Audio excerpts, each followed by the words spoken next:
when someone either watches TV up until they go to bed or was watching TV as they fall asleep and the TV continues to run after they did fall asleep.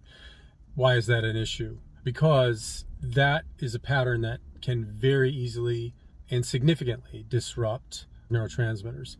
Cortisol, dopamine, serotonin, acetylcholine, melatonin. So a lot of the time, if someone's following that kind of TV or entertainment pattern, they are disrupting those neurotransmitters, and they'll either have trouble falling asleep, they'll have trouble staying asleep, or they'll wake up in the middle of the night on a pretty regular basis, usually 2, 3, 4. That can be a wide window, 2 to 5 a.m. or 1 to 4 or something along those lines, which is very characteristically a cortisol curve disruption.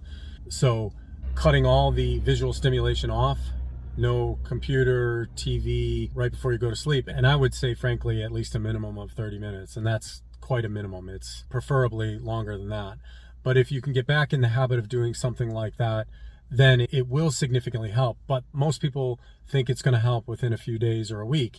And sometimes it does. But most of the time it takes weeks, months, usually. Notwithstanding if they're doing some other dietary lifestyle or supplement change protocols to help speed up the process.